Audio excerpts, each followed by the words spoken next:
കുളിയൊക്കെ കഴിഞ്ഞ് വന്നിട്ട് രാവിലത്തെ ഭക്ഷണം കഴിക്കാൻ നോക്കാം കേട്ടോ. ഭക്ഷണം എന്ന് പറഞ്ഞാൽ കുറച്ച് ഫ്രൂട്ട്സാണ്. കുറച്ച് മുന്തിരിങ്ങ എടുത്തിട്ടുണ്ട്, കുറച്ചല്ല ഒരു നേന്ത്രപ്പഴം എടുത്തിട്ടുണ്ട്, പിന്നെ 2 പേരയ്ക്ക എടുത്തിട്ടുണ്ട് കേട്ടോ. പിന്നെ ഒരു പ്ലമ്മും കൂടെ ഉണ്ടായിരുന്നേ. അപ്പോൾ ഇപ്പോൾ കിട്ടുന്ന മുന്തിരിങ്ങ വെച്ചാൽ നല്ല മധുരമാണ് കേട്ടോ. പ്ലം ഭയങ്കര പുളിയായിരുന്നു, അതുകൊണ്ട് ഞാനത് മാൾട്ടിക്ക് കൊടുത്തേ. പിന്നെ മാൾട്ടിനെ പഠിക്കാൻ ഇരുത്തിട്ടോ. അവൾക്ക് ഒരുപാട് വർക്ക് ടീച്ചർ വിട്ടു കൊടുത്തിട്ടുണ്ട്. സ്കൂളിൽ ലീവാണെങ്കിലും അവർക്ക് ഒരുപാട് വർക്ക് ടീച്ചർ വിട്ടു കൊടുക്കുന്നുണ്ട് കേട്ടോ. അപ്പോൾ ഇപ്പോൾ ചെയ്യുന്നത് ഒരു ക്വസ്റ്റ്യൻ പേപ്പർ ആൻസർ ചെയ്യാണ്. ഈ സമയം കിട്ടുമ്പോഴൊക്കെ കേട്ടോ മാളിക്ക് ഇങ്ങനെ കുറേശ്ശെ പറഞ്ഞു കൊടുക്കണം. ടീച്ചറാണെങ്കിൽ ഒരുപാട് വർക്ക് വിട്ടിട്ടുണ്ട് കേട്ടോ. ഇന്നും കുറേ വിട്ടിട്ടുണ്ട്. അപ്പോൾ നാളെ ആണെങ്കിൽ സ്കൂൾ ഉണ്ടെങ്കിൽ ചിലപ്പോൾ എല്ലാം കൂടെ കഴിയില്ല എന്ന് വെച്ചിട്ടാണ് ഞാനിപ്പോൾ തന്നെ കുറച്ച് പഠിപ്പിച്ച് കൊടുക്കാമെന്ന് പറഞ്ഞിട്ട് ഇരുത്തിയിട്ടാവും. അപ്പോൾ അവൾ ക്വസ്റ്റ്യൻ പേപ്പർ ആൻസർ ചെയ്ത് കുറച്ചൊക്കെ തെറ്റുണ്ടായിരുന്നു, അവർക്ക് ഞാൻ തിരുത്തി കൊടുത്തു. അത് കഴിഞ്ഞിട്ട് മാട്ടി മൂത്രം ഒഴിക്കണം, വെള്ളം കുടിക്കണം എന്ന് പറഞ്ഞിട്ട് അങ്ങോട്ടും ഇങ്ങോട്ടൊക്കെ പോകുന്നുണ്ട് കേട്ടോ. പിന്നെ ഞാൻ വർക്കൊക്കെ കൊടുത്തിട്ട് ഞാൻ എൻ്റെ പണിക്ക് വന്നു കേട്ടോ.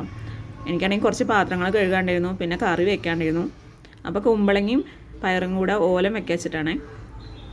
അങ്ങനെ നോക്കുമ്പോൾ നല്ല മൂത്ത കുമ്പളങ്ങ കേട്ടോ. അപ്പോൾ കത്തിയും കൊണ്ട് മുറിയണം തന്നെ ഉണ്ടായിരുന്നില്ല, പിന്നെ ബലം കൊടുത്തിട്ട് അങ്ങനെ മുറിച്ചെടുത്തു. അപ്പോൾ ആ കുമ്പളങ്ങയൊക്കെ തോലൊക്കെ ചെത്തിയിട്ട് മുറിച്ചെടുക്കണ്ടേ.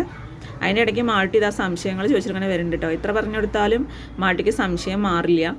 അതിങ്ങനെ ഇടയ്ക്കിടയ്ക്ക് ചോദിച്ചുകൊണ്ടേ ഇരിക്കട്ടോ. അതാണ്ടോ ഇടയ്ക്കിടയ്ക്ക് വന്ന് ചോദിച്ചുകൊണ്ടേ ഇരിക്കണ്ടേ. മാട്ടിക്ക് അതൊക്കെ പറഞ്ഞു കൊടുത്തിട്ട് ഞാൻ കുമ്പളങ്ങ കരിഞ്ഞുകൊണ്ടിരിക്കുന്നുണ്ട് കേട്ടോ. അങ്ങനെ കുമ്പളങ്ങ കരിഞ്ഞു കഴിഞ്ഞപ്പോൾ അതിലേക്ക് കുറച്ച് വൻപയറും കൂടെ ഇട്ട് കൊടുത്തിട്ടുണ്ട്. ഇന്നലെ കുതിരാനായിട്ട് വെച്ചതായിരുന്നു കേട്ടോ. പിന്നെ കുറച്ച് ഉപ്പിട്ട് കൊടുത്തിട്ടുണ്ട്. പിന്നെ 2 പച്ചമുളകും കീറിയിട്ട് കൊടുത്തിട്ടുണ്ട്. പിന്നെ വേവാൻ ആവശ്യമായിട്ടുള്ള കുറച്ച് വെള്ളം മാത്രമേ ഒഴിച്ചുള്ളൂ. കുമ്പളങ്ങയിൽ എന്തായാലും നല്ല വെള്ളം ഉണ്ടാവും.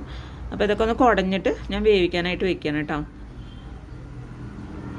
അപ്പോൾ ഞാൻ എപ്പോഴും ഇങ്ങനെ ഒന്നിച്ച് വെക്കില്ല, പയർ വേറെ വേവിച്ചിട്ട് പിന്നെ കുമ്പളങ്ങ ഇങ്ങനെ വെക്കില്ല. ഇന്ന് കുട്ടികൾക്ക് ഒരുപാട് പഠിക്കാനുള്ളതുകൊണ്ട് ഞാനിങ്ങനെ എല്ലാം കൂടെ ഒരുമിച്ചാണ്ട് വെച്ചു കേട്ടോ. ശ്രീകുട്ടിക്ക് ഒരുപാട് പഠിക്കാനായിട്ടുണ്ട്, അപ്പോൾ അതൊക്കെ പറഞ്ഞു കൊടുക്കണം.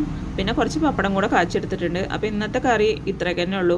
അതായത് കുമ്പളങ്ങയും വൻപയറും കൊണ്ടുള്ള ഓലനും പിന്നെ കായപ്പേരിയും പിന്നെ കുറച്ച് പപ്പടം കാച്ചിയതും പിന്നെ അച്ചാറുണ്ട്, നെല്ലിക്കച്ചാറും മാങ്ങാച്ചാറൊക്കെ ഇരിക്കുന്നുണ്ട്. അപ്പോൾ അതൊക്കെ കൂട്ടി അവർ കഴിച്ചോളും.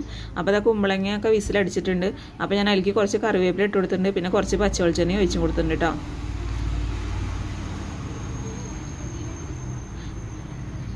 അപ്പോൾ നമ്മുടെ കറി റെഡി ആയിട്ടുണ്ട്. ഉപ്പ് നോക്കിയപ്പോൾ കുറച്ച് ഉപ്പ് കുറവായിരുന്നു, അപ്പോൾ കുറച്ചുകൂടി ഉപ്പ് ഇട്ട് കൊടുത്തിട്ടുണ്ട്.